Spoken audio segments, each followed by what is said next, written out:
ये ये मिशन एक इंसानियत का मिशन है।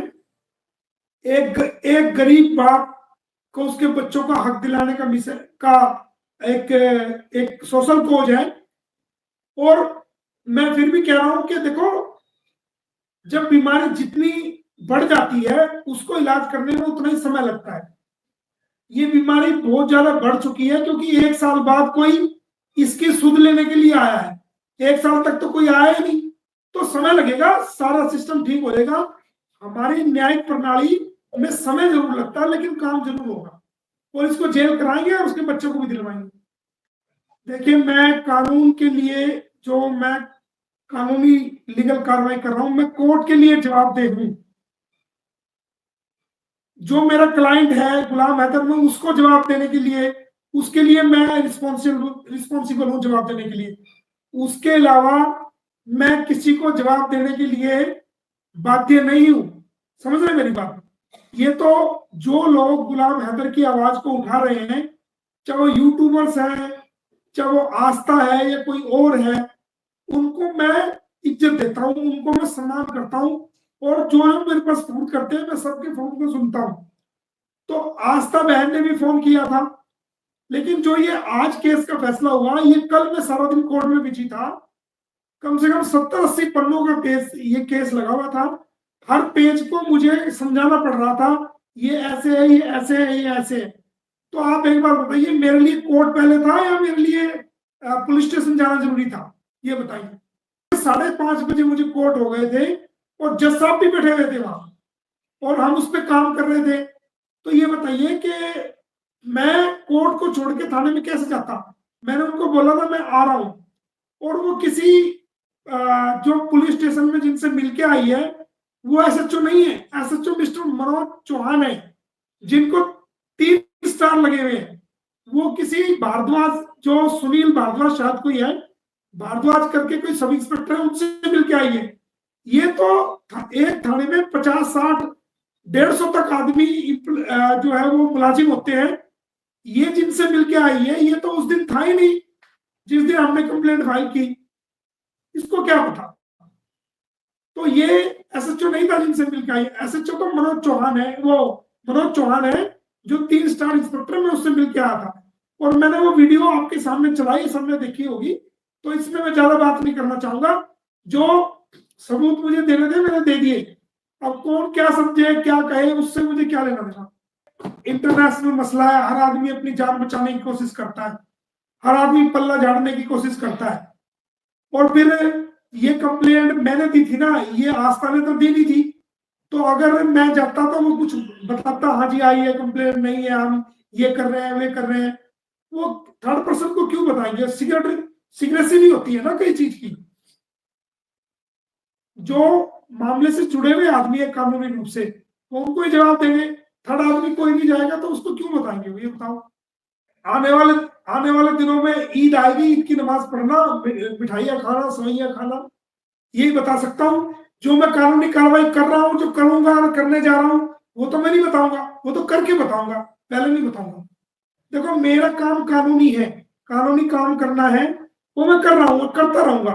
कौन क्या कहे, अगर मैं उनकी परवाह करने लगूं तो फिर तो मेरा तो काम चल गया। मुझे तो कोर्ट का वर्क करना है ना, सारा लीगल वर्क करना है। अब कौन क्या कहेगा, करने दो।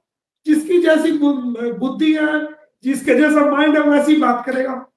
अभी तो पहले जेल कराएंगे, उसके बाद पहला काम तो जेल कराएंगे इसको। समझो तो समझो तक बाद की बात है, पहले तो जेल करानी है इसको।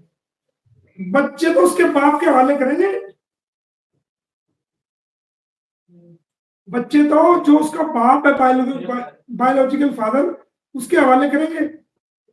आम पब्लिक को लीगल नॉलेज नहीं होता ना, समझे मेरी बात? आम पब्लिक तो फिल्म देखती है, फिल्मों में जो दिखाया जाता है वही समझती है। नहीं, रियल कानून और रियल कोर्ट्स का सिस्टम और जुडिशियल सिस्टम कुछ और है, जो फिल्मों में दिखाया जाता है वो कुछ और है। समय लगता है, टाइम लगता है। इतनी कार्रवाई कर रखी है, चारों तरफ की कार्रवाई की हुई है, इनको निकलना मुश्किल हो जाएगा। चिंता ना करो। अभी तो हल्का अभी तो हल्का सा स्टेप है ये, इतना बड़ा नहीं है, अभी तो मामूली सा स्टेप है ये, बिल्कुल मामूली सा। आप अगर आप अपने हाथ पे एक टैटू बनवा लें कि मैं पाकिस्तान का वजीर आजम हूं, आप अपने हाथ पे बनवा लें। कल कल आप एक टैटू वालों को बुलाए और आपने हाथ पे यहां दिलवा लें कि मैं पाकिस्तान का वजीर आजम हूं, ठीक है, या कोई भी इंसान बनवा ले, तो आप बताइए वो वजीर आजम हो जाएगा? नहीं। क्या करना पड़ेगा? उसके लिए चुनाव लड़ना पड़ेगा। असेंबली में, नेशनल असेंबली में बहुत सारी सीटें आनी पड़ेगी, फिर वो लोग आपको चुनेंगे, तब जाके आप प्रधानमंत्री बनोगे। अब वो लिखवा रही है ये हो गया वो हो गया, वो तो सिर्फ पता क्या है, वो तो चोला ओढ़ रही है, वो सेफ्टी कवच ओढ़ रही है।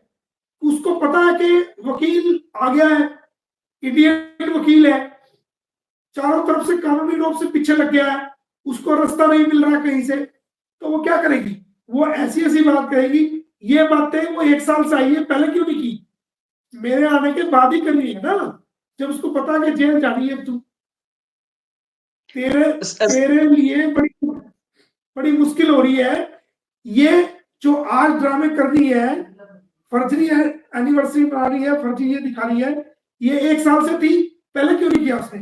पहले ये सब जिस दिन आई थी उस दिन भी वो दिखा सकती तस्वीरें, पहले भी वो कर सकती थी, लेकिन अभी क्यों किया? वो ये चुनाव की मुहिम नहीं चला रही, ये तो अपने आप को बचा रही है। ये तो कह रही है कि देखिए जनाब, जैसे कोई गिद्दड़ शेर की खाल पैर के शेरों में चला जाए, या कोई दूसरा जानवर शेर की खाल पैर के वो शेरों के झुंड में चला जाए, तो हरकतें तो और आवाज तो उसकी वही रहेगी ना जो वो है।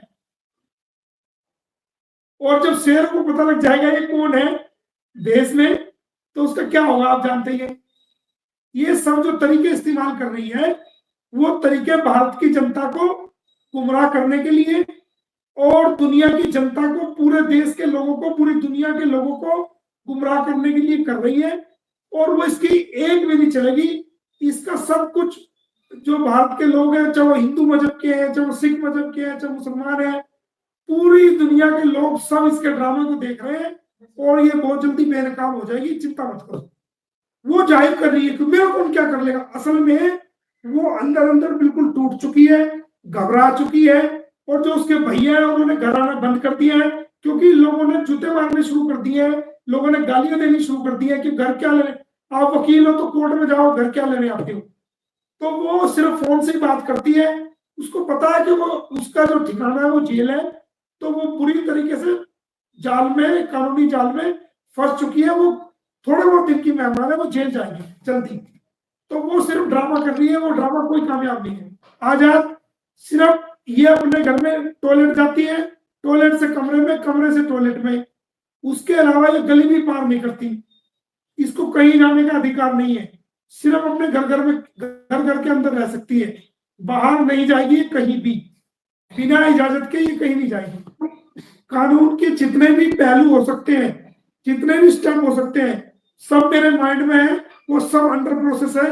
लेकिन मैं पहले से कोई बात नहीं कहता कि मैं ये करूंगा, करने के बाद बताता हूं मैंने ये किया, ये हुआ है। तो ट्राई रूम बराबर में होते हैं ना, हम उसको पहन के देखते हैं सुटेबल है या नहीं है। अगर सुटेबल है तो उसकी यस करके बिलिंग कर लेते हैं, सुटेबल नहीं है तो उसको हम चेंज कर लेते हैं। तो ये एक ज्यूरिडिक्शन है, कोर्ट का ज्यूरिडिक्शन है, किसको कितनी पावर कानून में दी गई है। तो जो हमारी प्रेयर है वो बहुत ज्यादा प्रेयर है, और पावर के हिसाब से वो डिसाइड होगी। तो ये सीनियर कोर्ट में जाएगा, इतना ही तो फर्क है, और कोई फर्क नहीं है। कह चुका हूं, मेरे दिमाग में हर चीज है, हर चीज का डायग्राम फिट है, लेकिन पहले से मैं कोई बात आपको नहीं बताऊंगा। मैं और वकील की तरह नहीं हूं जो आते हैं ये ऐसे हो रहा जी, ये ऐसे हो रहा जी, इसमें ऐसे हो गया, नहीं। करने के बाद बताऊंगा ये कानून है, ये कहता है, मैंने ये कर दिया। मैं पहले से पहले घोषणा नहीं करता। एपी सिंह का नाम लेना बंद कर दो। एपी सिंह को आप ही लोग तो बढ़ावा दे रहे हो सभी, उसका नाम ही लेना बंद कर दो कुछ। और सीमा की बात करो, कानून की, हैदर की बात करो, कानून की बात करो, उसका नाम बिल्कुल बंद कर दो लेना। उसका कोई रोल, उसका रोल खत्म हो चुका उसी दिन, आपको पता ही है। कानूनी कार्रवाई बराबर का शरीक है ना, उसके में भी उस पर भी केस डाला हुआ है। आज जो फैसला उसका केस में नाम है, आगे भी नाम होएगा, चिंता ना करो, सब नाम सेट हो जाएगा।